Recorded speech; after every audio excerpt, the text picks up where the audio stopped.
How's everybody doing tonight? This is another episode of Buckle Up with the Boys here. I got quicker with the audio on that one, boys. It got pretty quick on the mouse there. But how are you guys doing tonight? We got Nate Stice here and Trevor Dinsmore. Cole was unable to be here tonight to the fans. He said sorry, he has some shit going on. So, how are you guys doing? DB, I'm doing great, man. How are you doing? I'm doing good. I'm doing good. Trevor? Good, good. Our Buccos are in first place, man.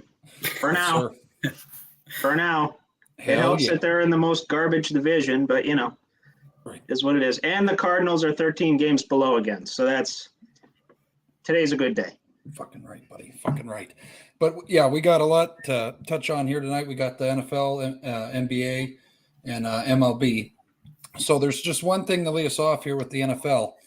Saquon Barkley and the New York Giants have until July 17th to come to a long-term contract. So Nate, or actually both of you, being Penn State fans, I know Trevor likes Notre Dame as well. But what the hell you think is going to happen here with the New York Giants and Saquon? I think that Saquon Barkley needs to ask Daniel Jones for some of his $40 million a year, and that'll solve the problem pretty fast. But good luck getting it back from Danny Dimes now.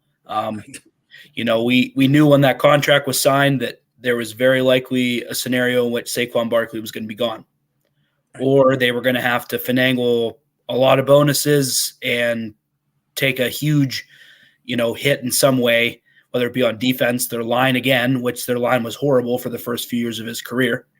Right. So I don't know what they're going to do. It's going to be interesting, but they better get creative. Saquon Barkley is a really, really good running back.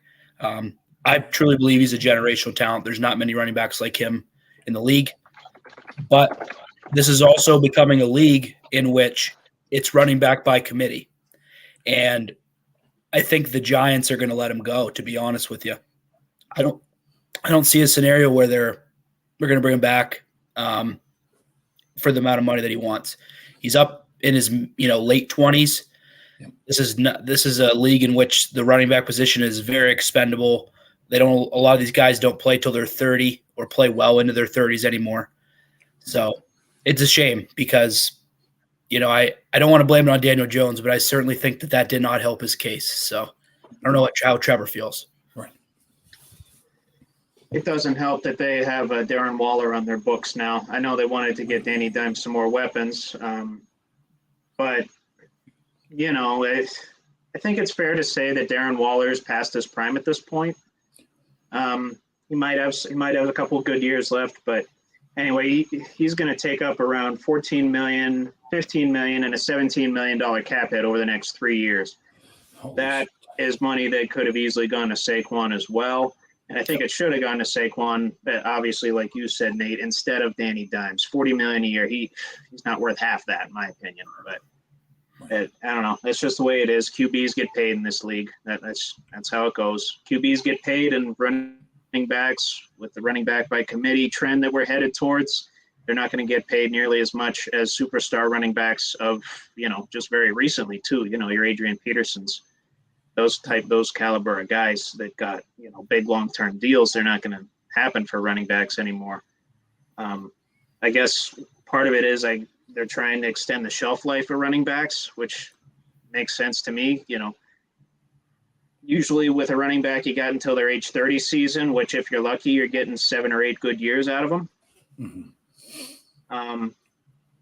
And so, it's just the way things are trending, unfortunately, and it doesn't trend well for individual running backs getting a bag, especially for Saquon. I mean, his injury history doesn't help, but he proved last year he's a superstar. That's just the way it is.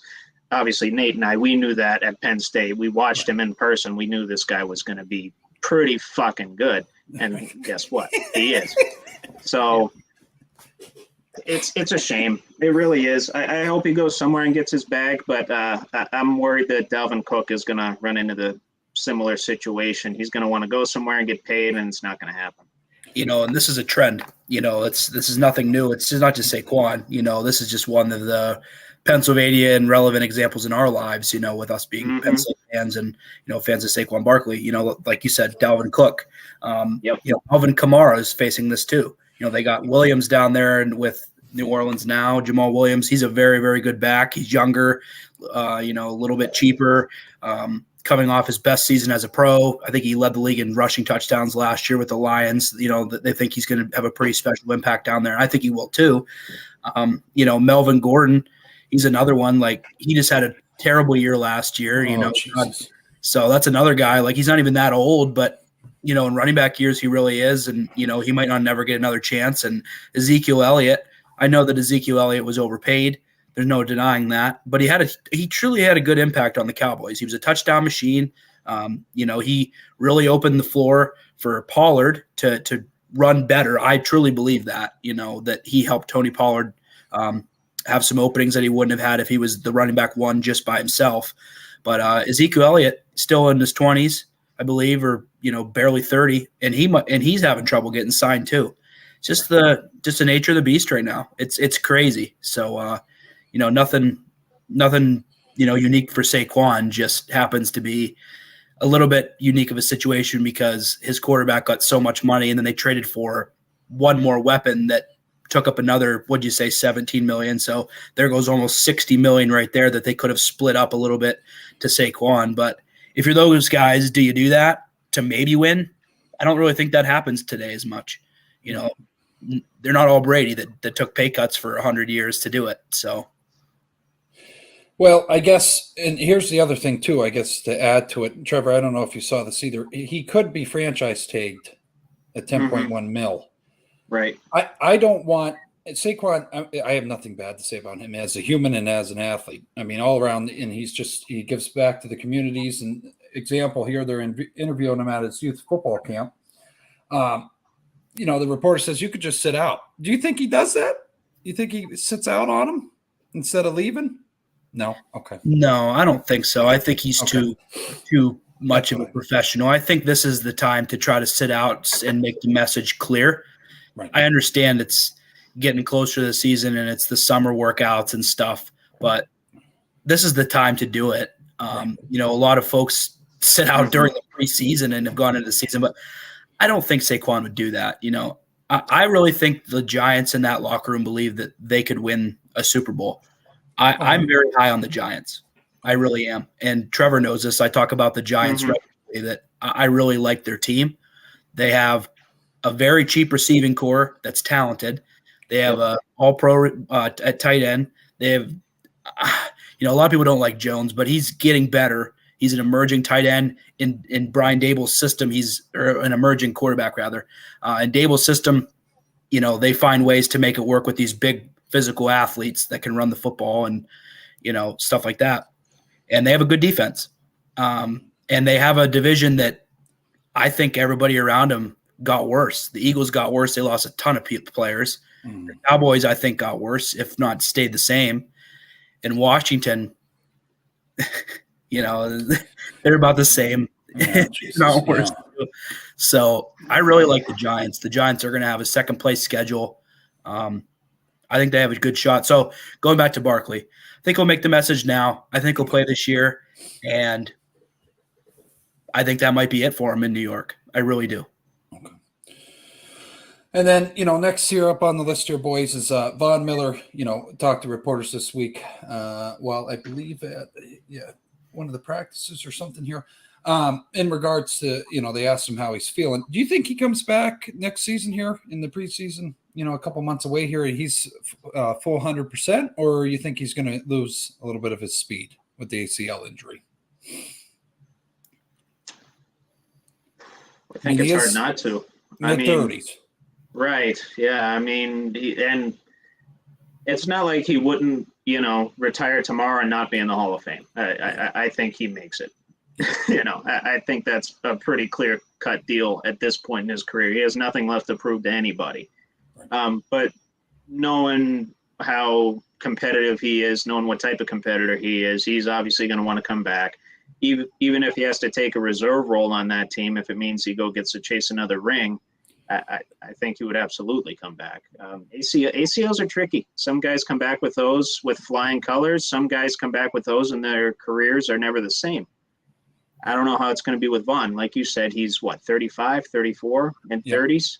So it all the tougher. It's easier to come back from that kind of thing when you're younger, and you can, you have a little bit more conditioning on you, and you have a little bit better injury recovery, I suppose, when you're younger, as opposed to when you're in your mid-30s. Right. I think Von Miller's locked up through his age 38 season. Am I right on that? I'm pretty certain of that. That's a long time for anybody in the NFL, let alone a defensive pass rusher on the outside. A lot of folks thought Von Miller's career was kind of on the closing end. And then he went to the Rams and had an unbelievable kind of resurgence there, kind of found his youthfulness again. And it certainly helps when you have Aaron Donald in the middle freeing you up and a nice crew around you. But no, I think the fact of the matter is Von Miller is still one of the best pass rushers and defensive players this league has ever seen. He's come back from injuries before. He's kind of had some down years back when he was in Denver and stuff. So, yeah, I think he'll come back and he'll still have an impact. But do I think that Von Miller deserves how much money he's getting paid right now when the Bills could reallocate some of that funds to some of these other things? Absolutely. I think they're going to look back and realize this contract was a little bit too much to one person when they had what I feel is a very loaded roster around him, around Josh Allen, and they could win now. It's one of those things, they have too much money wrapped up in too few players when they need depth in the secondary, when they need to beef up the offensive line, when they need to run the football more, not with Josh Allen, just with the running backs and fullbacks and receivers, whatever. So I think it's a little bit of a mismanagement of the resources. But when you have a chance to sign a Von Miller too, I know I'm going to play devil's advocate on the other side of it. You better do it. It's right. a kind of a hard thing to argue against either side. Each side has good points, but I personally think it was a little bit too much money. And going back to what I said, I think that he is still going to be relevant, but it's going to be a little bit less relevant. And I think they're going to have to manage his snaps a little bit here and there as it winds down. Right. And to your point, Nate, he is signed through his age 38 season, $24 million cap hit next year and the year after, then 26, and then about 33 in 2027. He's a UFA in 2028.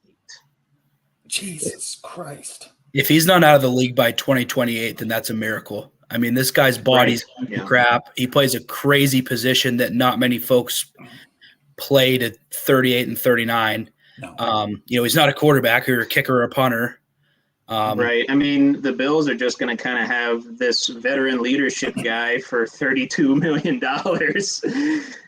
I mean, I just got to throw this out here too. And Nate, I think I touched on it in one of our previous episodes probably months ago. But I got to say it again. When he went down, that team, something, and then you had Hamlin. But when Vaughn went down, something happened to that team. Like they completely lost. And that's just kind of, I guess, to your point too, they're putting all this money in a guy. It's like kind of like the Steelers, but the Steelers are starting to get weapons around TJ. You know what I mean? But when Vaughn went down, there's not really, I'm not taking away from their defensive players on the Bills, but there's not a Von Miller on their team. So, I mean, I guess you could say that for most teams, but it was just shocking how they're up and then fucking straight decline. Like, and they had some bad injuries in their secondary too. I believe Hyde was hurt for a little bit. When you lose Micah Hyde and Von Miller, and then you add DeMar Hamlin, who was coming into his own to replace Micah Hyde, that's just terrible. And that's, I know that Drew, you don't particularly like the Bills having lived up there and having lived up there now in the area, but it's just like, it's like heartbreaking in a way for these fans, man. It's just like, oh my gosh, these people, like, they have the team, whether it's blowing this lead in 13 seconds or having this team and, goodness gracious, DeMar Hamlin almost passes away. Having this team, the guy that you put 20 some odd $1 million into every year, doesn't work out, or Josh Allen has the worst game of his freaking professional career in several years in the playoffs.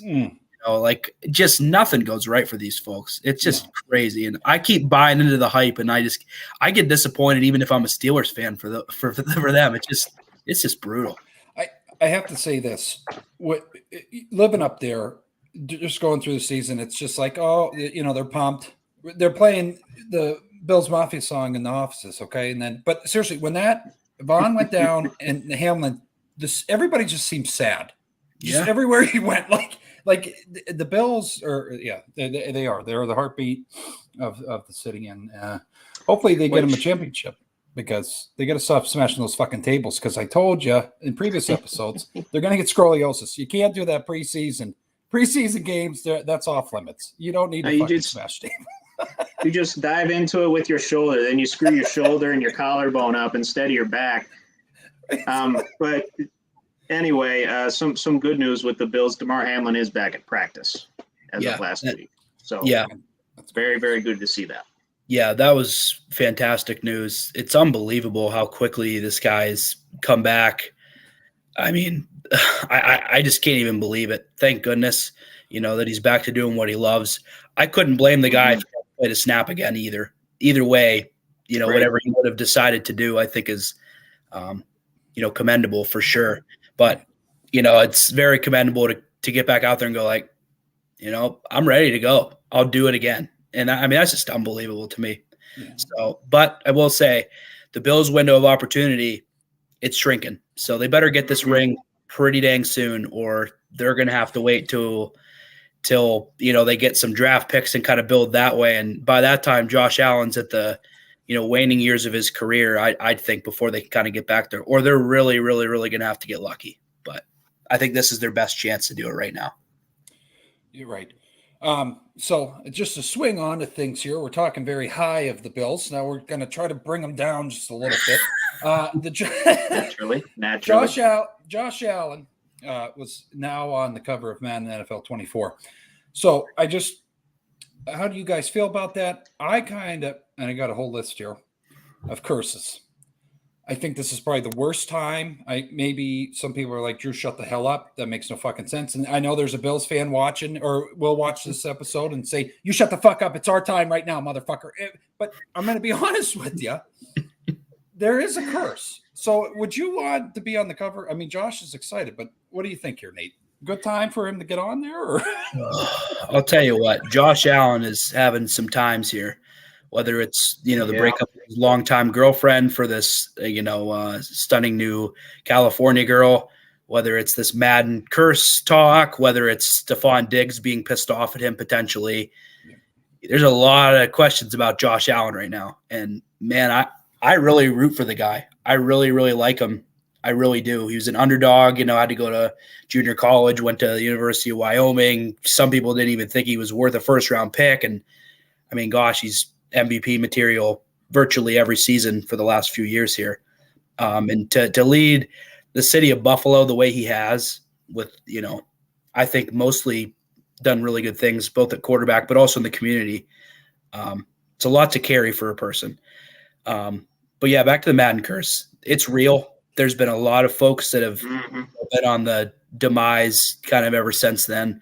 There's been a few that have succeeded, but there's definitely more curses than people kind of like continuing their career in that direction for sure. So goodness gracious, do I hope that does not happen to him. I really hope it does not happen to him. He doesn't deserve that at all. No. But, that's kind of crazy. Do I think it will happen to him? I don't know. I don't even want to predict because as soon as I say either way, then, if I say that it's going to happen to him, then gosh, I'll feel terrible about it. But it's a great honor to be on that. It's a legendary game. Not many folks get to be on there, and he deserves it after his continued success. I will say this. If this guy gets hurt, it's going to be from him running the football as much as he's running it. Yes. It's his biggest blessing and his biggest curse. He's so gifted running the ball. There's very few people that quarterback that have ever run the ball with his style, with his speed, with his athleticism, and his power. But it's going to take one shot to get him out there in a couple concussions or something of the sort. Hopefully it doesn't happen, but he has taken some beatings out when he's outside the pocket. Yes. It's impressive to see him get up on some of the hits he's taken. So that's how I feel about it. Trevor, what do you think? I mean, he's been taking a beating and he's been dishing out some beatings. He's 6'5", 250, 260, 270, whatever he is. Large man, very large man.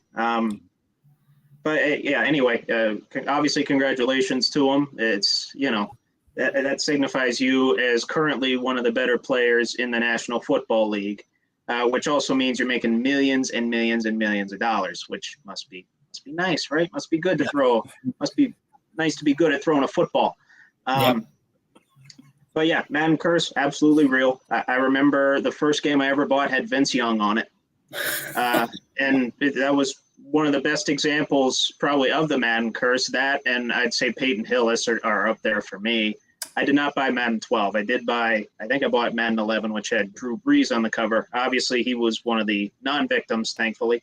But yeah, Madden Curse is real. I really, really hope that it doesn't happen to Josh Allen. But if it does, like you said, Nate, the Bills window, it's closing.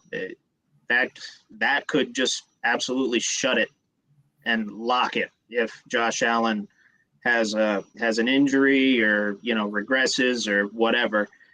If he's not doing well or if he's not on the field, it's all over but the crying for Bills fans, unfortunately. Yeah, we jump through a few tables here and there, but it'll be with sadness and not with joy. Right. What a fucking quote. Oh. He's had a couple one-liners that just really just fucking get. But I gotta say this. I think the worst one we've seen, and it's I loved him at the time, and then he went off and turned into a fucking lunatic. Antonio Brown is, I think, the worst case of the Madden Curse. Just completely. Yeah. After that one, year, he's throwing goddamn great Gatorade containers, and he's telling Ben he's a fat white guy. I mean, it just turned into a shit show. But I hope nothing happens to Josh. But I'll tell you, I had that game too. It was not only was it one of the worst iterations of the game, it was like you said, among the worst Madden curses as well. So right, just an all-around shit show. Yeah. But there's one other thing I wanted to touch on for sure, in going over to the Pittsburgh side of things here a little bit. Steelers show interest in Chase Young. Do you think they need to go for him, Nate? Trevor? I mean, I mean, we have the cap space. I think why the hell not? Him and Tomlin have a relationship as well. I mean, now's the time. Now's the time if you're going to do it. I'm gonna take a look at what he's owed here, because like you said, we do have a cap space. It'd be nice to have him. I would love to have him. Okay, let's see. Oh, geez. Yeah, he's only like a $11 million cap hit this year. So if we could get him literally on like a loaner of a contract, I'd be ecstatic. Just add another piece to that front seven, alongside Cam Hayward and Ogunjobi. He's back. It's really going to solidify our front seven there. And not that it needs really solidified. I think it's still one of the better front sevens in the league, if not the best. But he would just put us absolutely over the top because he's talented as hell. He's so talented. And I hated that he went to Ohio State, being a Penn State fan. I hated that. Oh, yeah. I absolutely hated that because he tortured everybody in the Big Ten. And now he's torturing people in the NFL. Minus, of course, he's had the injuries and all that. But his ceiling is as high as it gets. Right. So, yeah, sounds great. I wouldn't be disappointed if it didn't happen, though. Right. It's difficult because he's on a 1-year contract. His rookie deal's coming up. They're not going to extend him. How much money is the guy going to want? So it might look like an $11 million cap hit today, but what's it going to be like when we re-sign him? Or if we were to there's no doubt he's not going back to Washington. I think, Washington, here's what I think is going to happen. I'll just tell you straight up. I think he's going to play out this year in Washington. They're just going to let him go for free because they're stupid, because they have no idea what the crap they're doing over there. They don't. They don't even know where their stadium is. They're not even the Washington. They might not even be able to stay the Commanders. They have no idea what's going on. Situation, they have no idea what's going on. And they have a history of this with these pass rushers. They just can't get it right. They give them too much money, or they get a rookie and they're like, oh, no, this guy's expendable. And then they'll go sign somebody else for way too much. It's like, no, you literally had the guy right there. You drafted him. Right. But Now, like, he would be a great addition to Pittsburgh. Don't get me wrong. But do I think they will? No, I don't. At least, although I'll say this. This is still me being used to having Kahn and not Colbert, because Colbert would have never even considered it. He'd have been like, who's Chase Young? I don't know anything about anything. But Kahn's proven to be like, yeah, let's make some moves. So I don't know. Maybe they'll shock us and do it, but I don't know. I think that they're pretty set. This would be pretty late in the game to go get him. So I'll say this year for sure. No, he's going to play out that $11 million and I think be a free agent, and then he's going to want a lot of money, and I don't think we'll give it to him, especially for what we already have. You know, we spend a lot of money on the line anyway, so I don't know. We'll see what happens, but I think it was a reporter, Nate. They're like, "Hey, man, you haven't wrote anything worthwhile. Find something." Reporter digs up. Oh, the Steelers have the most cap space. Let's fucking make a story out of it. That's what I think it was. I mean, I think it was a slow week in Pittsburgh news. Yeah. I think that's what it was. You know, I wouldn't put it past the con man to go out and get him. I mean, we saw what he did on draft night. Yeah, that's true. I loved what he did on draft night. I'm starting to like this. I'm starting to like this GM quite a bit as compared to our old GM. He was very conservative, didn't want to do nothing. Just, take your 7 picks and go. Don't trade anything away. Right. Khan is he's making moves, man, and I love it. I'm loving every minute. He's not just making moves for the sake of making moves. He's making moves because he knows we've got the money and he knows what we need. Yeah, you don't just pick a wide receiver to pick a wide receiver, because that's what we do. You don't just pick a 7th round quarterback to never take a snap, even in the preseason, and waste. Or a running back from Maryland. Or take the running back from Maryland because Matt Canada coached him at Maryland. I mean, come on. This is stupid. It's so political, some of the moves. Now, Connor Hayward's worked out, and a couple of these other brother and cousins and whatever connections have worked out. But, come on. This is ridiculous. Pick the freaking people you need to pick. And I'm glad Con has done that.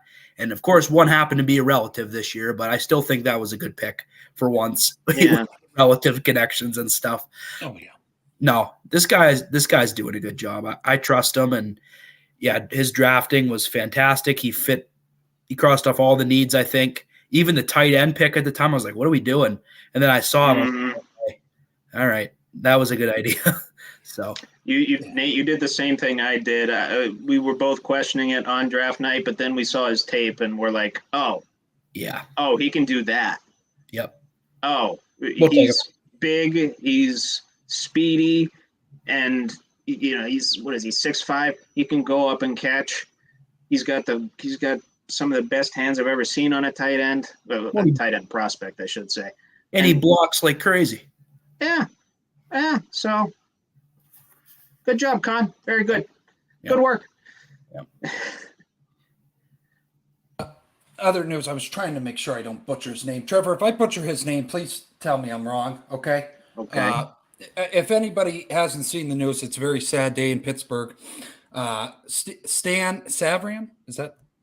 Stan Savran, yeah. Savran, okay. Yep. He passed away, I believe, today? Yesterday, early morning, I think.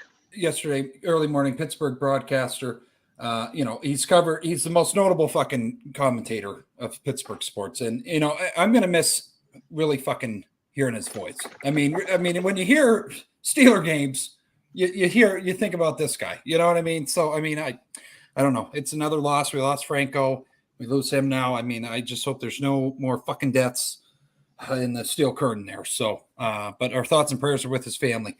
But turn the little toxicity up a little bit here, boys. So I said to you guys, hey, I got 2 questions.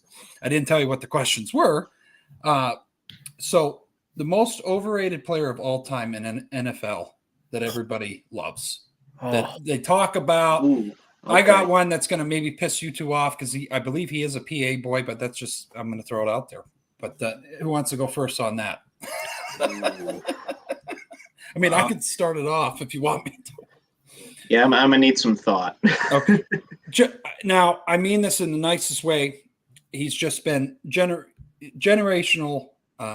He's been talked about. He's always brought up in conversation with I wouldn't say the best quarterback of all time, but he's up there with the greats. He's not only won one Super Bowl, and I think in part, when you look up statistics in that game, you look at his statistics over his career. I know it's back in the old days here, but still, his defense basically won that Super Bowl for him. So I'm going to throw the name out there. I don't want you two to get pissed. Okay. Joe Namath. I think he's the most overrated. I can't. You might disagree. No, I can't argue it. Okay. Because I mean, it's just like even his cards, Nate. Like I told you about, I'm like, what the fuck? Like Ben's not. I'm not. Again, the different eras. I get that, but Ben, I think some people at times, old heads, put Namath above Ben, and it's like, I don't know what the fuck he wore a fur coat. That's all I know he did. Like, but yeah. You might disagree. Others out there might, but it is what it is. He's just always talked about, and it's just like, what the fuck? Yeah. He's very beloved, he's got that persona. He's got the swagger, he's like a different breed in terms of that. Now, was he the best quarterback? No. Was he good? Absolutely. He was good. He's transcendent. Right. People will know the name Joe Namath for a long time. Ever. Yeah. So he's a legend. Do I think he was the best quarterback? Absolutely not. No. And if I were to pick someone who I think is one of the most overrated players in the history of the game, I would pick Troy Aikman. Oh, I love it though. Yes, sir. I love it. I do. Yes, sir. I do. Statistically speaking, he was decent. Won a lot of games. Yeah. Helped turn around the Dallas Cowboys very quickly. But in his rookie season, they were horrendous. Yeah. So, and he was horrendous. He was the product of having one of the greatest running backs of all time, arguably the greatest line of all time, and a very solid defense. Yep. I do say that he must have been pretty dang good because he hung around for a long time. Yes. But if you look at statistically, if you would have put him in other situations, I don't think Troy Aikman's talked about in the light that he is today. Right. One of those guys, I think, just a product of the system. That's one guy that came to mind pretty quickly. Joe Namath is another one that comes to mind fairly off the top of my head too. And some people say Emmitt Smith was a product of his system, but I'll tell you what, if you look at his long consistency and never getting hurt, I'm sorry, but people are mistaken in my opinion. He did it at a high level for a long time, and he went to Arizona, like one of the worst franchises in American sports, and the dude was incredible in his mid-30s at the end of his career, and that's all telling to me. That's a huge, and he has the most rushing yards of all time. You don't get the most rushing yards of all time and be overrated. It's the same people that say LeBron's overrated. You don't get the most points of all time and be overrated. I'm sorry, but no. So Troy Aikman's my pick. I want to hear what Trevor has to say. Yeah, I'm excited for this. Yeah. Those are obviously two guys who came to mind. Another guy that comes to mind, and I'm not going to elaborate on this, but Eli. I think he's a bit overrated. Not as much as the guy I'm about to mention, though, and thankfully Cole's not on here because it's one of his Raiders. Fred Biletnikoff. Okay. Fred Biletnikoff. And I know he's got the award named after him, right? Yes. Yep. And he's got an award named after him because he had all of what do you call that? The stickum. Yep, stickum. Yep. He had the stickum up, and if you watch old highlights, he's got it up and down his legs, on his back, on his arms. He's got it on his helmet, probably in his face, and he was probably bleeding stickum at one point. Jesus Christ. So, yeah, he used that stuff quite a bit. Was he more athletic than a guy his size and his stature should have been? Sure, but I think his ability to catch the ball wasn't as good as we thought it was because of that stickum. And I'm not saying that he didn't do what other guys were doing at the time too, but he just did a lot of it. And like I said, the fact that he has the award named after him, Hall of Famer, and all that good stuff, Super Bowl champion. He has all the stats in the world, but he doesn't have those stats without the stickum. Right. Geez, you guys picked two PA guys. I know that. I did. Yeah. I mean, I guess again, I don't want to go too much after the Bills, but There's other people that could say Josh Allen's overrated. I've heard that, Nate. I don't think he is. He's going to get. I hope they get over the hump. I do. I think he's a generational quarterback. But I mean, that's just me. But so we got to move over to NBA news here, boys. So the Nuggets take the championship last night. How are we feeling? How are we feeling about that game? Tell you what, it doesn't happen often when the best player on your team is a forward or a center and you win a championship. If you go back, I think you had to go back to 2011 in which that was the case. Dirk Nowitzki beating the Heat. Nobody thought in the world that would happen. No. Dirk went on a crazy run that postseason. I think he made like some odd free throws in a row, made a ton of clutch shots, certainly got the games of their lives from Sean Marion and Deshaun Stevenson and Brian Cardinal, for crying out loud. But was Jason Terry on that team too? Jason Terry and I think Fucking Jason love him. Kidd, and they had a great team. They did, but they overachieved for sure. And Dirk carried them. So I'll say this about Jokic. He is on pace to be one of the greats of all time if he continues up what he's doing. He's 28 years old. Mm-hmm. He doesn't not play. He plays like every game, and he just doesn't care about anything other than winning. We saw Russell Westbrook. Everybody says that he didn't stat chase, and some people do. I think it's pretty obvious that he did. He was caring more about stats than winning. And Nikola Jokic gets similar stats to what Russell Westbrook was getting in terms of filling the stat sheet, but they're winning and they're producing.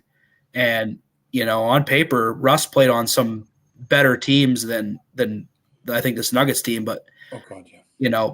Russ also had a lot of empty stats on some of those years by himself in OKC and stuff like that. And the year with the Wizards and, all that good stuff. But, yeah, it's a great run by the Nuggets. They have a great team. They had the right mix of star players that got healthy at the right time, mixed with role players that did the hustle things and got the hustle baskets and the extra plays. Christian Brown, unbelievable series from him. What a great addition to their team he was. Jeff Green, a great veteran. Bruce Brown's going to get a stinking max contract, and he should. The dude played his ass off. He was a great addition. Mm-hmm. Well, Pope, another great unselfish player, a 3-and-D guy, So they had some great pieces around MPJ, Jamal Murray, Nikola Jokic. This was a team that they were, speaking of getting over the hump, Drew, they were close. And this was, this was their year. Good for them. The city of Denver has never won an NBA championship. So that's exciting for that franchise to get that. And they still have some years to compete. If they stay healthy, if MPJ stays healthy and Jamal Murray stay healthy, I think Jokic will. If those three stay healthy together, they have a chance to get maybe one or two more for sure. Yeah. I just got to throw it out here is what I listen to Mike Malone talk, and he's already talking about the future. I don't know if you guys saw that interview. I'm like, okay, Mm-hmm. I'm a little fucking excited about what's going on there. And then Jokic, he's such a. I got to say this too, and I think why I enjoy him. Not I like the big guys in the NBA, Shaq and all them, but with him, he is so goddamn humble, Nate. He is. Like he's getting interviewed. He just won a fucking championship. Lisa Salters comes over to him, from ESPN here, and he literally all he says to her is, "It's good. Job is done, and we can go home now." There's no like we're the fucking champs. Throw it in your goddamn. He's just like, all right, I just want to fucking go with my teammates. Like what I mean? Like, I don't know. I'm a fan of him. I like him. Yeah, I do. he is humble. He literally is not excited to go to the parade on Thursday. No. He wants to go back to Serbia and watch his horse race. And good for him. He's a family-oriented person. He ties his wedding wedding band on his shoe before every game. So I think that the perspective of growing up in Serbia, seeing learning about what your parents had gone through growing up in that Eastern Europe part of the world and that Slavic part of the world that was like part of all these tough situations in the 20th century. Yeah. It just gives these people a good perspective when they get to the United States and they realize how lucky and blessed they are. A lot of these European guys are very grounded. A lot of the foreign guys are much more grounded, it seems like, than some of the other players that come from the United States. Right. You know, a lot of respect to him. Some- I got to say, though, one other thing. The Miami Heat, what an amazing run by that team. Yeah. A truly amazing run. Pat Riley, Mhm. great job with orchestrating and building a team. Eric Spoelstra overachieved as a coach. And those players, they bought in and they played their butts off. I really think they overachieved and they just ran out of steam. They just couldn't keep going. And I think the biggest situation that hurt them, they can't defend all that shooting that the Nuggets have. Nobody can. Right. Just can't keep up with the pace. The pace was different. Nobody could keep up with it. Right. And that was the difference. The Heat couldn't slow them down. No. Nobody could. No. So Trevor, just one more thing I got to throw in here. I didn't leave you a spot to talk. Nah, you're all right. Jimmy Butler, I'm going to be honest with you, though, Nate. He did not show up this game. Like, I don't know if you saw his statistics, but holy shit. I mean, I was expecting him to come out with firepower. I'm not talking shit on him. He's literally has carried that fucking team, I think, at times. Yeah. But I mean, I was just kind of shocked by I was watching and I'm like, holy fuck, okay, I got to see what the hell the box score here is. I'm like, all right, yeah, Jimmy did not play. There's no disrespect to him. He got him basically to the point they're at here. But Jesus Christ, Trevor, go ahead before I say some more awful shit that I shouldn't. No, you're you're good. You're good. Yeah, I was gonna speak more toward kind of going back to Jokic and how good of a guy he is. First thing I noticed, as soon as a buzzer goes off, confetti's flying, he's dapping up Heat players. Yep. Like he's saying "good game" to all the Heat players. Drew, I know you saw that last night. Yeah. I'd never seen anyone win a championship and not immediately go to their teammates. Yeah. That was a first for me. You know, the dude just literally accomplished his life goal, and he's dapping up his opponents, telling them "good game." Like, I'd never seen that good of sportsmanship. And I'm not going to try and bash the NBA here, but sportsmanship isn't exactly the NBA's strength in today's day and age. Nikola Jokic is just reversing that trend, on top of how great of a player he is, how big of a family man he is, how great of a person he is. He's also one of the best ambassadors the game has right now. Right. And I agree with you, Drew. Michael Malone, Michael Malone, absolute dog. I love the guy. Literally 5 seconds after they win a championship, he's up on the stage like, "Oh, we're not satisfied. We're not satisfied. We're going to win more than one. We got the pieces. We'll be back." I'm like, dude, you just won the franchise's first NBA championship. Relish in it a little bit. Right. But no, that's how they are. They're forward thinking, and I think they have right now they have the highest odds to win the championship next year. I think it's them and the Bucks. So it's going to be hard to pick against them if, like you said, Nate, if they stay healthy, all the pieces stay together, and obviously Malone's going to be there for a while now. And credit to them, credit to the Nuggets too for building a team from the draft and not going around and getting a bunch of free agents and stuff. Right. You know, and for sticking with Malone for the longest time too. I mean, an NBA coach's job anymore doesn't last any more than 3, 4, 5 years. Mm. They've stuck with Malone since what, 2014? Yeah. This is been 8th season. Mm-hmm. Yeah. They've stuck with him. They've built, quite frankly, what has the potential to be a dynasty. And I know we just got kind of off of the Warriors dynasty, so we're not really too keen on having a dynasty in the NBA, but this is as good a team as I've seen in a while, and they have as good a future as I've seen in a while for an NBA champion, minus those Warriors, obviously. Right. Just 2 points I got to throw out here, and I know Nate's going to enjoy. Well, Trevor, you will too. Is Udonis Haslem going to fucking retire? Is he done now? Yes. Okay. Jesus Christ. Okay. Like, that's what I've been. Good. My fucking blood has been boiling to get this to hear for sure if he's retiring or not. But the second point, I got to say, what I saw with them is Malone reminded me, and I know we're not even, and I don't want people giving me fucking shit in the comments, but I'm going to just be honest with you. Phil Jackson said the same thing after he won the first championship with the Bulls. We're not done. I'm not making that comparison by any goddamn means. They're not even close to the Bulls dynasty yet, but the fire there, I appreciate that. I mean, hey, we won. Let's fucking keep moving. Like, I love the competitiveness. You know what I mean? Like, that's great. But hey, we got to go back to work here next week or 2 weeks or, however long. So, no, I just appreciate that. But there's one more thing, Nate. Or no, there's a couple more things here. So I want to see your point on this, Nate. Scoot Henderson, is that the guy you were high on? Yes. So the Pelicans are aggressively pursuing him. Do you think he ends up there? Or what do you think? What they got? Pick 2 and 3. They got 2 and 3. Yeah, You better go there.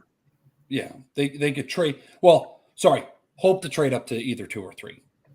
They hope to. They hope to. Yeah, they hope to. Wow. I apologize. I can't misquote. Fuck, it's too important. Wow. Yeah. Wow. That would be. They should, but Okay. wow, they have a talented roster that's just not getting it done. No. And it's not necessarily the leadership's fault, I don't think. Right. It's not necessarily all the players' fault, and I don't think it's necessarily all the coaches' fault. I think it's just like, can something go right for this franchise? Like, Yeah. Right. Zion Williamson, you got to play, bud. You just have to play. You got to get your shape a little bit better. You got to play. You got to be out there. When you're available, you're one of the best players in the game. There's no denying it. Nobody denies your pure talent, but everybody is worried about your availability. Right. Brandon Ingram, another one, always has these little injuries. Mm-hmm. He's so thin. Hit the Mhm. weight you can, I'm sure he can. I'm sure he is. It's easy for me to sit here in a apartment room and criticize Brandon Ingram for not getting his body right. But like, he's got to avoid the injury bug. And I hope he does. Like, I don't have any ill will against the guy. I really hope he plays more. And then CJ McCollum struggled with availability at times too. He's a great player. He's a great talent as well. But these guys haven't played together. And gosh, that team's so good on paper if they could just stink and play together. Right. So, but I think that's what they're worried about. They're worried about Zion's longevity. They're worried about Ingram's longevity. CJ McCollum's not getting any younger either. So maybe they do want to move up and try to get a little bit more youthfulness and another impact guy. I think they could use another guard for sure. Oh, God. Yeah. So I don't know. If they're in win now mode, you do it. But do I think this team's good enough to win now if you had Scoot Henderson? No. I still think that they're 2-3 pieces away because that group is just never going to play together. No, and Zion can't put down the fucking ho-hos. So I don't know what the hell. I don't know what to do. Well, depends what kind of ho-hos you're talking about. I'm talking about, both. I think there's both issues. He's eating fucking the Oh, man. fucking fast. Oh, don't even. Holy fuck. I'm so fired up right now. You literally have the balls. You literally have the world by the balls. Okay. You literally fucking just pack on. And I'm not going after, I'm not fat shaming him. I'm not doing anything like that. But for fuck's sake, Nate, you come out of Duke, you blow out your shoe. You're a freak athlete. And then you just completely are just turning, and I'm going to say this lightly, but turning into a fucking bust. You were supposed to be LeBron and Michael Jordan reincarnation, just fucking people up. And you can't figure it out. It's just fucking sad. It's sad to me. Trevor, what do you think here? Do you think? I mean, it's that's something to follow up with. It's a real catch-22. Either guys are too small like Brandon Ingram on that team, or Zion Williamson's too big. Either one's got to get on the treadmill or one's got to lift some dumbbells. So right. It's plus they just can't stay healthy to save their lives. None of them can. They just have the worst luck in the world. And I'm just looking at their roster right now. They got a pretty good roster. They do. They got a pretty good roster. Their big men are honestly kind of underrated with Larry Nance Jr. and Jonas Valanciunas. Yeah. they got the pieces. They got the pieces to be a good team and maybe even to win that division. That division isn't isn't all that great. I forget who all is in it, but I know it's not that great of a division. Right. Oh yeah, Mavericks, Rockets, Grizzlies, Pelicans, and the Spurs in the Southwest. Yeah. It should be right in the mix. We can talk about the Mavericks shit show too later, but yeah, the Pelicans, man, they're just one of those franchise. They can't catch a break. Even when they can catch a break, they still get they still have a winning record. They're 42-40. That's just how good they are. Yep. But they just can't get over the hump, and it sucks. It's kind of for reasons beyond their control. Like you said, Nate, it's not really management. It's not really coaching. It's not really the players themselves. It's just your best ability is your availability, and they don't have a lot of it. Yeah, and it used to be their problem. The management stunk. right. When the New Orleans Hornets were there, and that early, they mismanaged the crap out of those teams. They weren't good, but I don't think their management is as bad now as it was before. Not even close. Right. Yeah, they got to be available. They still had a winning season, even with all these injuries and all that good stuff. It really is a shame. If they can get healthy next year, they're going to be right in the playoff mix again. I don't care what anybody says. I don't know. It'll be interesting to see what they do, though, Drew, to see if they move up and try to risk it all for one player, or if they kind of just try to piece it again and say, we're just going to wait and maybe we'll wait for something bigger and better other than a draft choice. Right. And just to throw, I want to move on from, but they're not really a free agent land spot. Like, right. You know what I mean? Like, no one wants to kind of, I don't know. I mean, that's just my fucking That's opinion. true. Another point, if you look back at their franchise history too, just one other quick thing. Yeah. Anthony Davis and DeMarcus Cousins at the same time. Oh. And DeMarcus Cousins tore his Achilles. They were going on a crazy run together. And then he tears his Achilles. He never comes back the same. And Anthony Davis requests to leave. It's like, this is to Los Angeles. It's like, come on. They can't catch a break. No. Then Nate, you should know the phrase, your best ability is your availability with Anthony Davis. Street clothes, man, day to day. Yeah. No. His fashion game's on point, but we don't really care to see that. We want you on the court, bud. Yeah, it stinks. I hope AD continues to play well. Right. But it just is so frustrating. And I understand the medical staff have to baby him because we got to get him out there at the right times. He played really well in the playoffs. We wouldn't have gotten out of the first round or the second round without him. No question about it. We're a different team when AD's at his peak. And when AD's playing at his best basketball, he's a top 10 player in the league. He still is. But you got to play. If we had a Shaq or a Rodman, or I'm trying to think of other bullies down there, a Bill Laimbeer. That's kind of. I was just going to say Laimbeer. He would cry like a little bitch.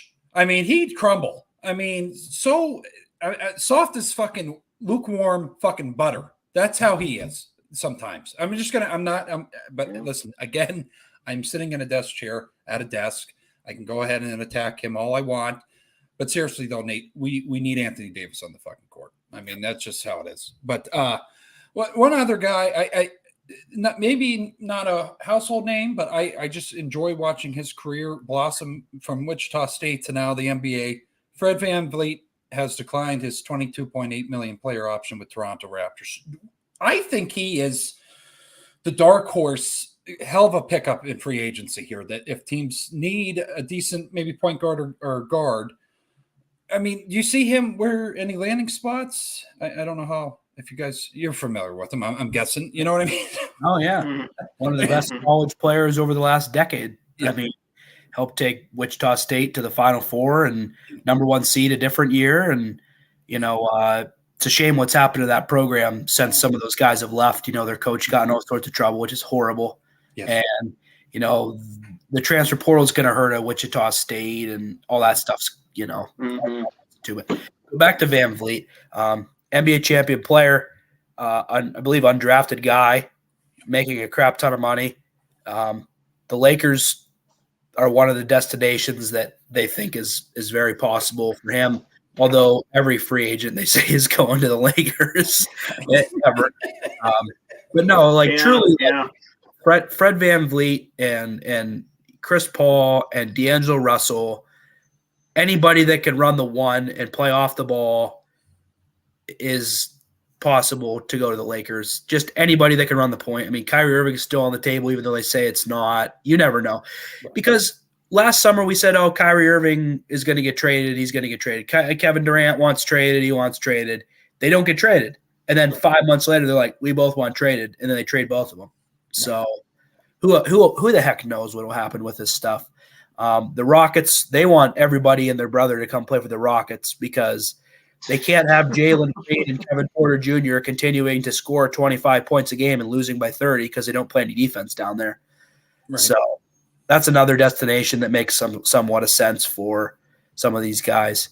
But yeah, it'll be interesting to see what VanVleet does. And it's crazy how quickly the Raptors turned around. I thought they would hang on and do a little bit better even with Kawhi Leonard leaving, but man, it just didn't happen for him. This team's really, really struggled, and now Nurse is out, and it's a shame to see that they got really bad really fast.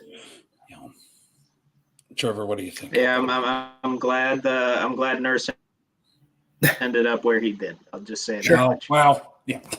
I'm very happy with that. And yes, I'm all too familiar with Fred VanVleet as well, with the whole Toronto rivalry thing, with the Sixers.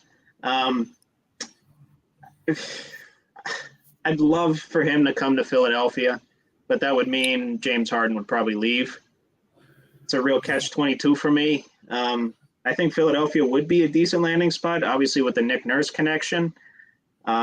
But, there are more attractive destinations out there. Lakers for sure. Maybe even the Clippers, for Christ's sake. Who knows? Oh, wow. I don't know. Yeah. Love him to come to Philly. Would love him to come to Philly.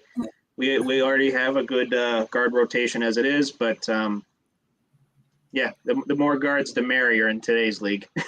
Yeah, you folks need some depth at the guard spot. Oh yeah, yes we do. Yes we do.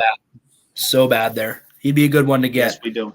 Although I think that Maxi's going to be your guy. He just continues to grow. We got to keep putting faith. Yeah, he's going to have to take another big. He's going to have to take another big step forward. I think he's very capable of doing that, and I've been obviously saying that from day one. That's been my guy. I have his jersey for a reason. I hope he's a lifelong Sixer.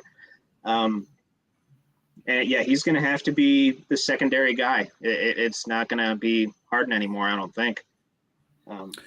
But anyway, off of that, I talk about the Sixers enough. VanVleet. Who else is a free agent out there that's as good as VanVleet? He might be a nice sneaky little pickup for a lot of teams. Well, I'll tell you. Here's my other take, and Nate touched on it too, just a little bit there. Chris Paul, that was the next thing. Woj has him going the Clippers, Lakers, Knicks, or Golden State Warriors. I'd love to see him with the Warriors. I fucking hate the Warriors, though. That would be kind of cool. I think that's the only chance. Nate, no offense to our Lakers, but I think that's the only chance of him maybe potentially getting the ring before the curtains close. But I don't know if he could go to Philly, though, Trevor. I could see Chris Paul in Philly. That would be something. But yeah, maybe. I wouldn't mind. I wouldn't mind having him. Well, no, I think there's bad blood from the Rockets, though, when him and Harden. They would have to probably ship out. I mean, yeah, if a free agent comes to Philly, it means Harden's probably gone. Yeah. Okay. So I've just kind of accepted that reality at this point. If Harden leaves, then that obviously opens the door. Or, we might just force the door open to kick his ass out. We'll kind of see what happens. Like me at a bar on a Saturday night. I totally fucking get it. I do. Anyway. No, like James Harden at a strip club. But holy I don't see I don't see Mr. Morey saying, "Hey, don't let the door hit you in the ass on the way out" to a player of that caliber and a player that he has that kind of connection with. So yeah. I think we're just going to run it back with a new coach, and we'll see what happens. Hopefully we acquire some depth. We don't have any draft picks, so we're gonna have to be busy. Yeah, we're gonna have to be busy. Yeah, I think PJ Tucker's a free agent. So that's one guy. I think they'll let him walk. Hopefully they'll get. He might be on a 2-year deal. Yeah, I can't remember, but that's one guy that you might lose. And I will say this: I don't think Chris Paul is going to Philadelphia because Joel Embiid doesn't want him there, and I don't think Chris Paul wants Joel Embiid on his team either. Right. I just think that's true of it. I will say that I think it'll be Lakers, Clippers, for him most likely. Maybe the Knicks just for depth. I don't know if Chris Paul is a starting point guard in the league anymore. It's terrible to say. I mean, he could be on certain teams, but on a championship team, I think he's your sixth man, your occasional spot starter. That's how I view him. He's not a great off the ball guy, So if you get Chris Paul for D'Angelo Russell, I think it's the same result. I think Fred VanVleet's better off the ball. Trae Young's a guy that could go to the Lakers. He's okay off the ball, but I don't know. I don't know what point guard you can get that plays well off the ball. Like it's going to be tough. They need a pure dead red 3-point shooting point guard for the Lakers. That's what they need, So that's what the Lakers need, and that's just not many players. It's like, oh, well, you need Steph Curry. Well, that's not happening, Yeah, we all need Steph Curry. Yeah, or Jamal Murray. Well, that's not going to quite happen. So the way that they're constructed right now, that's what they need. Chris Paul, I don't think quite fits that. Although I do think he could come and provide depth for their second unit and some, team camaraderie stuff. There's no denying he's good at that. So it'll be interesting to see what he does. There's a lot of good free agents out there. Bruce Brown's going to get a big deal, like I said, from the Nuggets. Chris Paul, Kyrie Irving, technically LeBron James, I believe, is a free agent as well. We'll see. Free agent. Yeah. Well, Mark Cuban wants him, so we'll see what happens. Yeah. So I don't know. I'm going to throw out another question to you guys, and then you guys take over the MLB talk here. Most overrated NBA player of all time. Oh, man. Oh, boy. I love doing this to you guys, but I don't want to stress you out. I don't want to. Wow. I have a guy. I do not know if you will disagree with this. I've never really been impressed with him. And this will be a key giveaway. He won a national championship at Syracuse, and I really think that's all I am impressed by. Carmelo Anthony. I'm not. I think he's just. I do. I think for me, he's the most overrated NBA player. I don't know if you guys disagree with that, Nate. Trevor. I mean, he's one of the more prolific scorers of our generation. Right. Hasn't been on all that great of teams. Okay. For the entirety of his career. He's had to carry a lot of his teams, those old Nuggets teams and the Knicks back in the early 2010s. Right. So, he didn't have a whole lot of help. And when he did have help, he didn't really get along with it or, just didn't work well with it. Right. It's not like he has a big resume other than like his scoring ability and just his overall talent. Right. You can't argue. You can argue based on that. So I kind of see where you're coming from. He doesn't have a laundry list of accomplishments other than statistically related. Right. I fucking hate Syracuse. You have to if you go to go to Bonaventure. It's just ingrained. But Trevor, Nate, who do you got on there? Oh man. Trevor, do you have one in mind yet? I'm struggling with this. You don't have to be a nice guy, Nate. I know you're a fucking handsome, beautiful man, and you're kind, but just you can rip somebody's fucking heart out. Go ahead. Struggling with it. Oh, yeah. I'm trying to think too. I'm trying to think of a guy that I've watched, and people are like, "Oh, this guy's fucking awesome," and he's not that great. Another one that comes to mind, and I don't agree with it, just maybe help you with your thoughts. Vince Carter, they had him on that list. I don't agree with that. Him being I don't like that one either. he I don't like that one either. was a transitional fucking talent. I mean, Jesus Christ, the dunk contest, and then I can't remember that game. It was for the Olympics. He did that. Dunked over the 7'2" guy. Oh my God, he just fucked him up. I mean, and Yeah. the part that gets lost about Vince Carter is how he completely reinvented his game. He's top 10 all time in 3-pointers made. Yeah. You know, and I know he played 22 Right. years, but Right. dude played for a long time, 25,000 points. Yeah. First ballot Hall of Famer. Oh yeah. One of the best athletes the league probably will ever see. Yep. You know, played on some crap teams. Oh Jesus. No doubt. He did. But Yeah. no, I wouldn't pick him as my most overrated. No. Not even close. Man, this is a really, really difficult decision.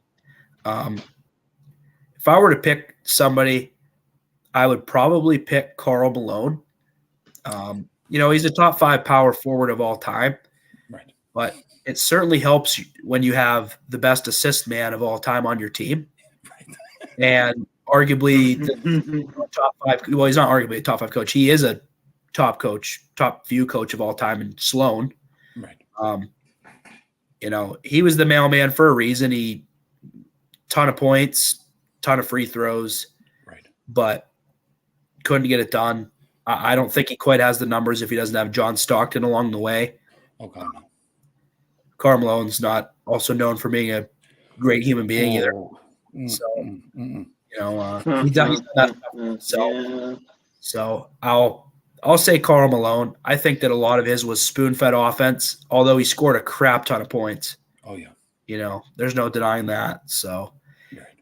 yeah, it's probably him I personally love Wilt Chamberlain, but Right. he shot free throws like crap. He lost in the finals like 51% career yield. times. He's like one of 2 players ever to miss 5,000 free throws in their career, the other one being Shaq. Right. He got dominated by Bill Russell, who was shorter than him a ton.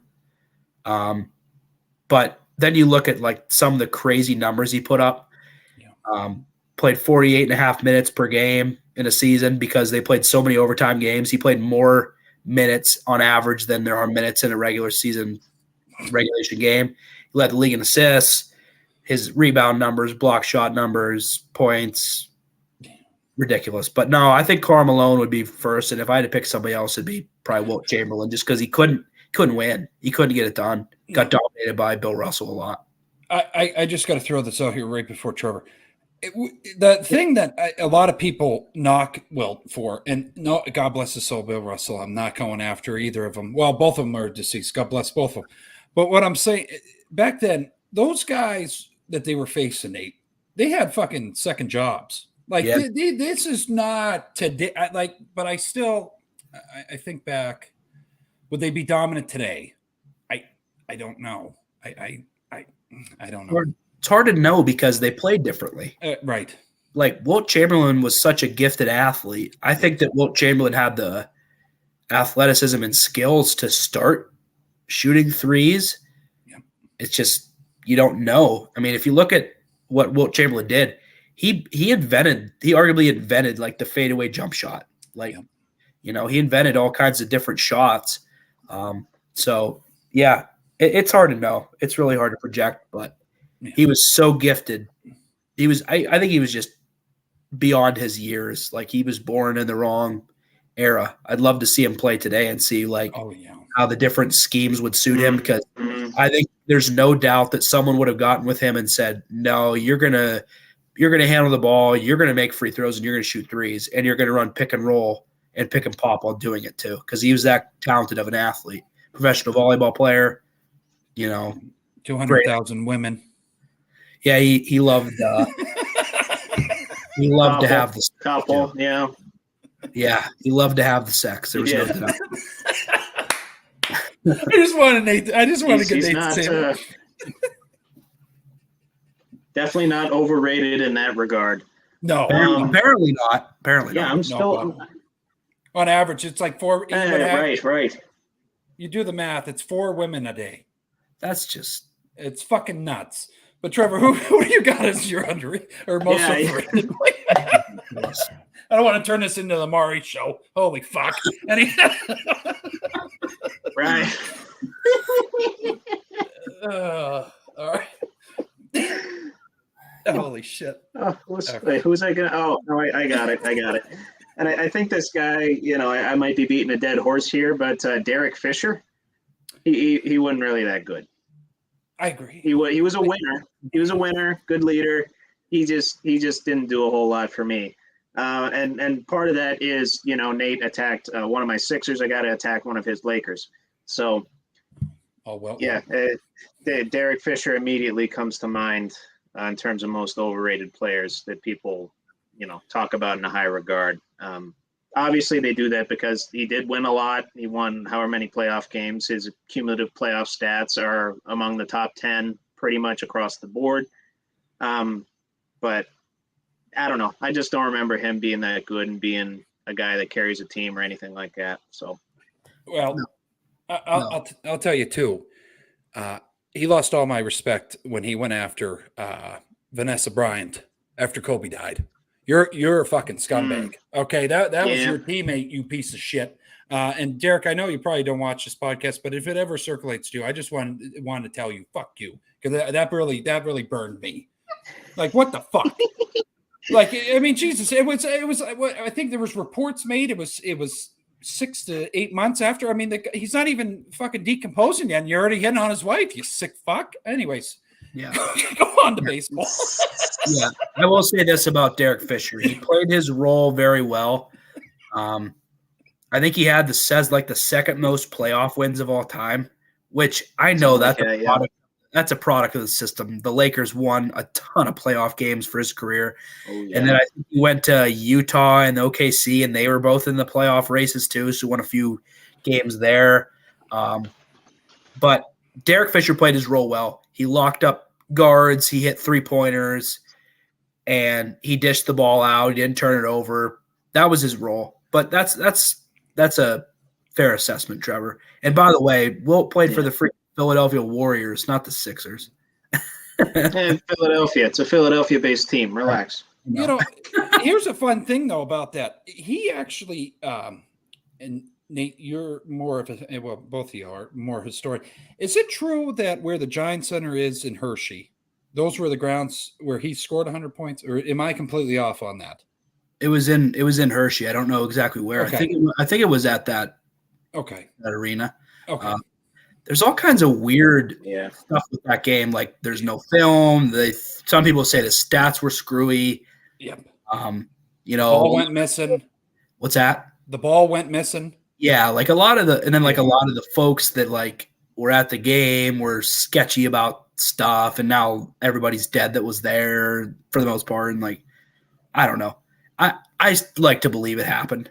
Yeah. I mean, what's it hurt to say he scored 100 points? Not much of anything, really. Right. So. Right. I had to redesign the fucking scoreboard because of him. But anyways, you guys, you go ahead and take it here. What MLB news do we got here, boys?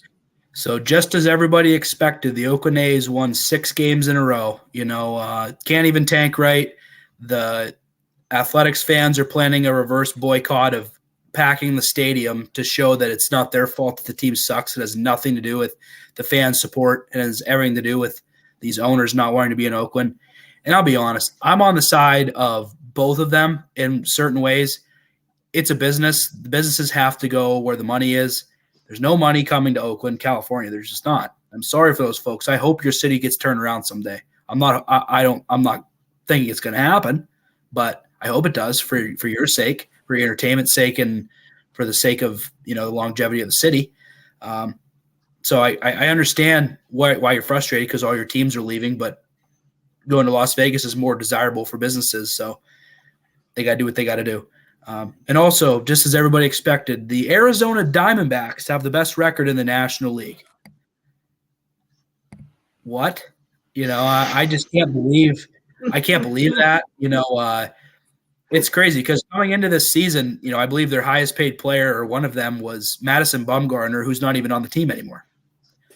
And he was, obviously Madison Bumgarner is one of the best pitchers of the last 20 years. Won 3 World Series championships with the Giants, was a great pitcher for, a decade. But like, he must just not have been getting along with the people in the locker room because, and I know he wasn't pitching great, but like, goodness gracious, you got rid of what on paper you think is your best pitcher and your team gets better, which is bizarre. So yeah, those are the two, shocking things that have happened lately. The Oakland A's beat the pants off the Pirates, beat the pants off the Brewers, won 6 in a row. And somehow the Arizona Diamondbacks have the best record in the National League. Good for them. Did not expect that from them. It's a tough division. A lot of really good teams. The Giants are good. The Padres were supposed to be good, and they stink out loud. They're terrible. The Dodgers spend money like it's on fire, and they're still pretty good. Then you got the Rockies, who have no idea what baseball is, I don't think, anymore. Haven't been relevant in a long time. It's just sign random players to way too much money and then have a bunch of no names. But no, that division's tough. So good for the Diamondbacks. We'll see how they do down the stretch, though. It's early. It's only 65, 70 games into the season. Right. So that's my news. Okay. Yeah, more on the Athletics. That bill that I mentioned last week, that $380 million tax bill that was going through the Nevada legislature, was officially passed. It now has to go, I believe, through the Nevada Assembly, which is different from the Senate somehow. But basically, the path forward is pretty clear cut at this point. And that's kind of the first step on the path, is getting public funding for this $1.5 billion stadium, which I kind of was baffled when I saw this. It's only going to be like a 30,000 seat stadium, which is going to be very, very, it's going to be the smallest in the MLB. But I guess, I don't know, it must be pretty high on the amenities. I don't know. Vegas, baby. But yeah, I mean, at least they got the public funding set up to do that. How do you feel then, about that, Trevor? How do I feel about that? Yeah, remember, I don't want to interrupt your take here, but no, go ahead. Are they doing? Is it public tax? Is that how they're, or how are they? Part of it's public tax. Yeah, $380 million of it is public tax. Yeah, and part of that, it's not all like straight taxes. Some of it is like muni bonds that the local government's given out, and they're expecting the citizens to buy them. And obviously, with the way interest rates are, those are going to fluctuate in value, and we'll see what kind of cash comes in from those. But yeah, no, that's all from the public. $380 million of public funding and then the rest, I assume, is coming privately. I would assume from the A's owners and whoever's involved with that group. But yeah, only a 30,000 seat stadium to move from Oakland to Vegas. Well, which I guess makes sense, because I read Vegas gets about 40 million tourists a year. Not a whole lot of people live there, but everyone goes there. Everyone goes there, goes to the Strip, gets hammered and gambles and throws all their money at it. So like a wonderful place. It's I dream of going there one day. I dream of having $10,000 to blow just to go there one day. Although with inflation, I'll probably need about 25. If this show ever blows the fuck up, we will be doing a show in Caesar's Palace. That will be, that's on my fucking checklist. What's that visionary board? I have a visionary board, and it's to be. Yeah. I'm just fucking with you. Keep going. Do you have the same board that the guy from Always Sunny has? Do you have that? Do you have that same board? Is that Charlie? Are you talking about? I think so. He's the meme with the buggly eyes. Oh, yep. Yeah. That one. That's kind of a nice transition. Speaking of memes, the Nick Castellanos meme has continued. Oh my gosh. Yeah. So kind of starts off sad story here. I-95 collapsed the other day due to a truck fire that was right below the interstate. What happens not too long later? Nick Castellanos hit a drive to left field, and I think it was like a 2-run shot, something like that. And it just continues. It's the gift that keeps on giving with Nick Castellanos. It started with the guy that said the F word, not that F word, the gay slur. Yeah. And then was apologizing, say, "Oh, I'm a Christian man," and "Oh, Castellanos with a drive to deep left field." It started there, and then it continued. So on July 5th, 2021, the Royals were eulogizing someone from their organization. Nick Castellanos hit a home run. In March of 2022, let's see here. Oh, yeah. Pete Walker was arrested on a DUI. He was a Toronto, I believe he was a pitching coach at the time. Yeah, Toronto pitching coach was arrested on a DUI in the offseason. Whoever's broadcast team it was talking about that. Castellanos hits a home run. And then on Memorial Day last year, they're doing this whole big ceremony. They got all the Memorial Day stuff up on the Jumbotron. The announcers are going through their Memorial Day spiel. What happens? Nick Castellanos hits a home run. Oh, boy. And this was a funny coincidence here too. The same night that Will Smith slapped Chris Rock at the Oscars, Nick Castellanos hit a home run. I think he might have sold himself to the devil or something. There's some fucking Maybe. some weird shit. He's definitely in the Illuminati, Nick Castellanos says. No doubt. Oh, yeah. And I didn't mean to put the kind of the saddest thing last year, but on the day that Dwayne Haskins unfortunately passed away in that wreck, Nick Castellanos hit a home run. Oh, fuck. So literally, like, this guy just needs a tragedy to happen for him to hit dingers. That's one of the most fucking I've never been speechless. This is one of the most bizarre fucking things I've ever correlation that Literally, I've ever fucking yes. seen in my life. Yep.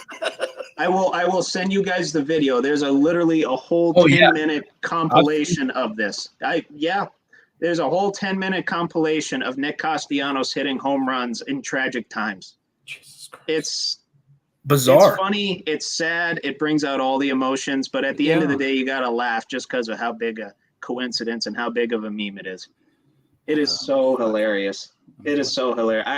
I wonder what's going to happen next. I don't These things seem to happen every few months or so. So we probably got to wait till like August, September for something to happen. But I'll be watching Phillies baseball, eagerly awaiting. Jesus Christ. I don't want anything to happen. I mean, I'm tired of this guy going yard every time something bad happens. No, It's like I know. It's like he gets in a slump and then he goes to this fucking cult meeting, does black magic, and then he hits a fucking dinger the next day. I mean, what the fuck? So Nice. I mean, what the hell? I don't know. That's fucked up. That's It's weird, man. That's Just a little bit. It like I said, it's funny, it's sad, the emotions, all the emotions. so coincidental too. Just Oh my God. Yeah, absolutely. But anyway, I would be remiss with the hat that I have on and the cup that I am drinking out of currently if I did not mention Andrew McCutchen getting his 2000th hit the other day. One of 5 active players to do so, and obviously one of the most legendary figures in Pirates history. I could go on and on and on about this guy and all the memories he's created for us. But I'm just glad that, he's reached this milestone now. He's the 291st player to ever do it, which makes him a part of 1.43% of total MLB players that have reached 2,000 hits. 1.43%. Keep in mind, like 1% of all baseball players from college make it to the MLB. Right. Well, guess what? 1% of those get 2,000 hits. One of 5 active players to do it. Miggy, Joey Votto, Nelson Cruz, and Elvis Andrus being the other 4. This guy, his legend continues, and he's not done. According to himself, he's not done. Hopefully, he stays in Pittsburgh for a little while. I'd love to. I am going to see him here in a couple of weeks against the Padres. Thank God, finally able to do that. I wish obviously would have been there for that, but I think it was a work day too. So, which kind of sucks, but still very, very cool to see. And it'll be very, very cool to see him again. It'll just bring this feeling of nostalgia and all kinds of good vibes. I'm very much looking forward to it. Looking forward to see him again. I really think he's getting up there, Trevor, with being loved. I wouldn't say he's close, but Clemente, Stargell, like McCutcheon's up there in Pirates fans, fan Absolutely. base. They just fucking love him. Like Yes. I've never seen. I mean, I would say it's close. I don't even know who to compare that to. I mean, I've never seen a city just the teams just. No offense to the Pirates, they're just kind of a shit team at times. But to have a guy in the whole city's just like, we fucking love you, and he's not on the best team. Like it's just, I don't know. It's a feel good story. It really is. And him come back, I knew he was going to do some fucking cool shit when he got back here. So it's just a beautiful thing. It is. But anything else? He's honestly having a bit of a not really a career resurgence, but he's not having a bad year. I'll just say that much. He's hitting 265. He's got 8 home runs, 23 RBIs, pretty good on the OPS side of things. Okay. And he's kind of gotten hot lately while he was approaching this 2,000 hits. So hopefully he keeps it up. Yeah. Hopefully he's able to stretch it over 162 games. Right. And like I said, hopefully he sticks around in Pittsburgh for a little while. Yeah. This is when Andrew McCutchen starts to hit well. Typically, you look. This is true. Yeah, he stinks in April. He's not a good April hitter. Nope. The summer months is when he hits best. I think it's because he's from Florida and likes the hot weather. I don't know. That's coincidental maybe too, but yeah. I don't know. He always hits better in the summer. He always did with the Pirates. He always started out not well in April for the most part, from what I can remember, and he got hot during the summer months. It seemed like. So, the one thing I want to kind of leave the show with is, do you guys think Andrew McCutchen's a Hall of Famer? See, and I pitched this to one of my buddies, and I told you guys, I mean, I watch baseball, I play the show, but I'm not too knowledgeable. He said he was not. Yeah. I mean, he has the MVP there. Now 2,000 hits. I mean, he has how many All-Stars? 5? A 5-time All-Star? He's got a few. I don't know the exact number. Yeah. He's got just what he meant to the fucking city of Pittsburgh, too. I mean, that has to – I know the writers don't look at that, Nate, but, I mean, for fuck's sake, I mean, the guy basically rebooted the love of baseball in the city of Pittsburgh. I mean, from day one. But I know that doesn't play a factor. But, I mean, Jesus. I think he's got a Silver Slugger award, too. But, no, I agree with – your friend who said that. I don't think he is either. Right. And it's if I can interrupt for 1 second, sorry. 5-time All-Star, 4-time Silver Slugger, Gold Glover, and the MVP. Yeah. And it's crazy because, that's pretty stinking good resume. Not a lot of baseball players have that resume. No. But I can't stand it. And Trevor and I had a lengthy discussion maybe a month ago about how hard it is to get into the Baseball Hall of Fame. I hate the process. I can't stand these writers. It's ridiculous. And then the legendary committee, you have to wait if you don't get in the first 10 years, you got to wait 15 more years to get voted in by subcommittees that are still filled with the regular writers that didn't vote you in. Right. Some of the same writers didn't vote you in those, 25 years before. Yeah. So I'm sorry, but there are better people that didn't make the Hall of Fame than Andrew McCutchen still. Oh God, yeah. I mean, I hope he makes it. I hope he has 3,000 hits because then it's almost undeniable that he gets in. The only people that have 3,000 hits that aren't in are the steroid users. That's it. Those are the only people that have 1,000 hits that aren't in. Right. So I hope he gets another 1,000 he gets in, but I mean, he better get freaking big. It's a long shot, and what he does have to his credit is he to our knowledge, he hasn't juiced. He hasn't, done anything bad about that. Obviously, a very stand-up guy. Oh God, yeah. Good family man and just a good fucking human being. Yeah. Nothing bad to say on the personal side. Right. Does his resume stack up? I think baseball writers, they just tend to look at things that aren't always important. They value pitching wins more than WAR, which is stupid to me. Wins and pitching are so overrated. Oh my God. Right. I tell you what, that proof's in the pudding with that, with guys like Felix Hernandez. I remember watching King Felix. He was so dominant, and he would get like 1 to 2 runs of run support.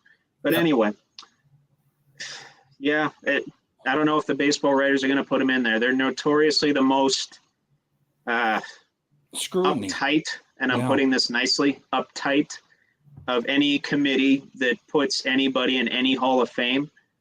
And there's some years, and we've discussed this at length, Nate, too, that they don't put anybody in the Hall of Fame. No one else does that, to my knowledge. No, the NFL requires, I think, what we say, a minimum of 4 players per year. 3 or 4. Yeah. I mean, come on.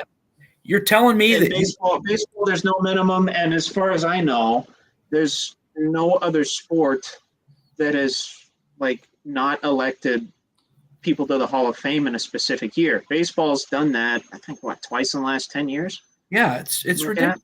It's ridiculous. I mean, it's like passing an amendment is the same thing as getting into the Baseball Hall of Fame. They're about as hard as you can. Oh, my God. You know, they're pretty close. Yeah. No, you're not wrong. But for what he did mean to the city of Pittsburgh, for all the memories he gave us, for everything that he's done and everything that he will continue to do, he deserves it. Right. Don't know if it'll happen, but he absolutely deserves it in my mind. Yeah. When I called the committee and the question or the writers was, I know it's only one writer, and I know you guys are the Pirates fans, but Derek Cheater, that one writer, there's that one jackass. That's what I kind of hate about. Like everybody else was like, okay, this guy, which Derek Cheater deserves to be in the fucking Hall of Fame. I know others out there, but there's that one asshole. I don't like that, Nate. Yeah, because that's going to stick with him now. Well, all the writers like them except one. Like I don't know, and that'll follow him, for the rest of his career. That there's one jackass that was on his high horse. He probably was a Red Sox fan. Said, yeah, fuck him. Maybe. Yeah, they did. Some folks did the same thing to Mariano Rivera. More guys walked on the moon than scored on Mariano Rivera, and what was it, the postseason? In the postseason, yeah. It's utterly ridiculous. And some they people did the same thing with crazy. Did the same thing with a guy like Ken Griffey. Oh yeah. And I think he was almost unanimous. Yeah. I think he had the highest percentage of anyone that's actually voted in the Hall of Fame, which rightfully so. But the fact that he's not at 100%, who's saying he's not? Who's saying that guy shouldn't be in the Hall of Fame? Did you watch him play? I know. Were you alive yet? Or were you just a little? Were you a little 2-year-old? Then you brown nosed your way up to being a baseball writer. Yeah. Come on, man. Like, come on, you guys. I can't stand it. The process needs to change. It's so outdated. It's archaic. I hate that it is about their own bias and experience with these players. I think, steroids or not, I think that is actually more of a factor of why Barry Bonds didn't make it in his first 10 years than the steroids. They hate Barry Bonds. There's so many people that hate Barry Bonds. Yep. You don't want him in. No. I think that's equally, if not more, than the steroid situation, in my opinion. They hate him. They can't stand the guy. They hated him since he was in high school. They always had, that's, Bobby's kid. And, Bobby's kid, this and that and this and that. And his dad told him to grow up and be tough and don't let people into his life. So that's just the way Barry was wired. And that certainly didn't help his case, even if he took – we don't know if he took roids. But we think he did. Certainly looked like he did. Oh, his head got fucking – well, I got to say this too, Nate, and if you guys haven't seen already, his time in Pittsburgh, those reporters were fucking nasty. Towards Barry Bonds. I mean, it was not a fucking cakewalk. Like it was. They. I don't know. I mean, I'm not advocating this at all because we do have athletes come on, but I'd probably turn to fucking steroids too if I got all these people saying, "Oh, well, you're a piece of shit." Okay, motherfucker. Well, you're. Oh shit! I'm just kidding. I'm just fucking with you. These guys are under a microscope. Oh my god, yeah. I have appreciation for good reporting, good journalism. Good. But the ethics that some of these folks, I think, cross and don't understand is just crazy. Right. It's not just Barry Bonds. There's so many folks that do this. If you talk to any Yankee ever, they could have one bad game or a few bad games and they want him out of town. I mean, Aaron Hicks, the last 2 years, been terrible. Yeah. and they ran him out of town. And then who was the guy last year that he was hit all the home runs in Texas? Joey Gallo. Oh, He leaves.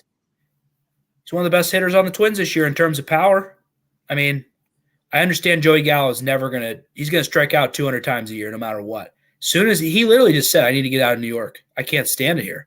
And he leaves and he's back to doing similarly how he did with Texas. right. It's a wasteland. So it's a shame that these reporters kind of have that power over people sometimes. And I don't want to go off of baseball talk here, but we're on the Hall of Fame talk. So this has been a very big discussion in the friend group here, Nate. Everybody gave me shit about Ben being my top quarterback last week. They don't like the, and I want to call you people out there, and I'm looking into the camera for this.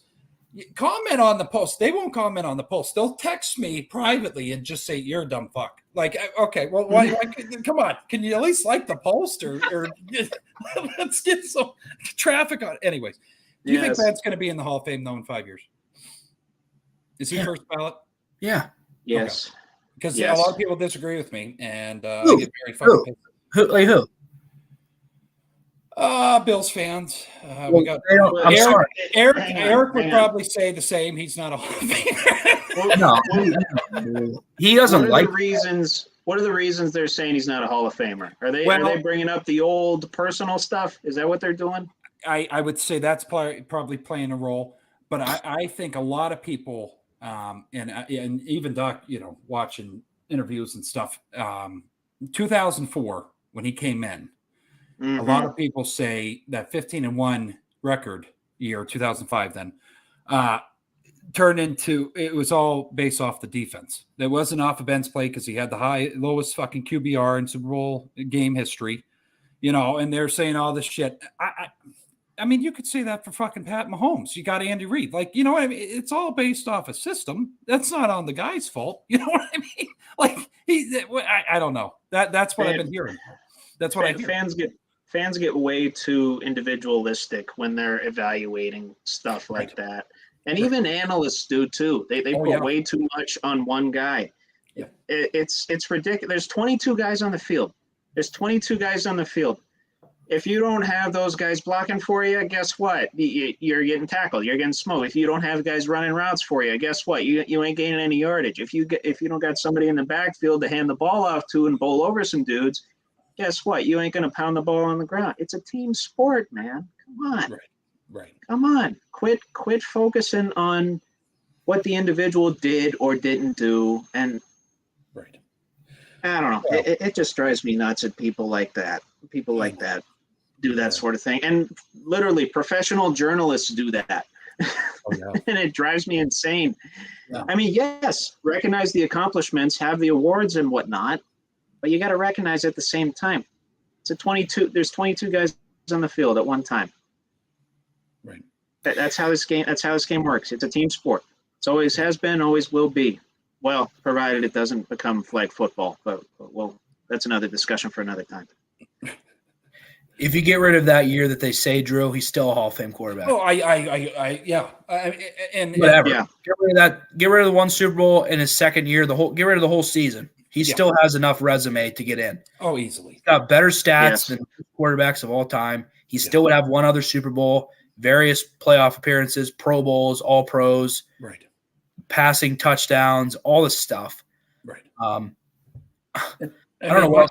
He's a top 10, 15 quarterback of all time, statistically. Well, there's no denying it. I have, but what I come back with though, and I know these fuckers are going to watch it. He had the worst offensive line. Some of those years he did.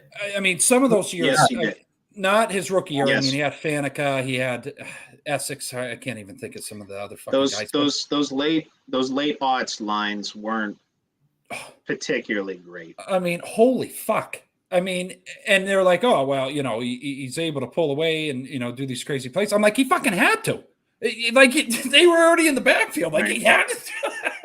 But that's neither here nor there. We'll revisit it. If we're still doing the show in 5 years, we're going to have a whole fucking – we might actually be a can for that. We'll see. But Fingers crossed. Yeah.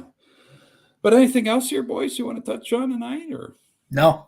Just Appreciate you having us on, man. You know, Yeah. glad we could have another show for sure. Yeah, no, and I want to tell everybody out there, I appreciate it. I know Cole was supposed to come on. He might be on. We'll have to see. Like you said, he's going to be having a baby here, so we're going to just respect that. He'll be busy. He'll be busy. Yeah, but no, we'll try to do another episode next week here. We'll see what's going on. But boys, I appreciate it as always. Good conversation, a lot of laughs, a lot of toxicity, and I hope to God Josh Allen doesn't get the man curse. But I appreciate it as always, everybody. This was another episode of Buckle Up with the Boys with your host here, Drew Billy, co-host Nate Stice, and co-host Trevor Dinsmore. We appreciate you as always. God bless. Stay safe out there. Have a good day. Have a good night. And all gas, no breaks. Appreciate you.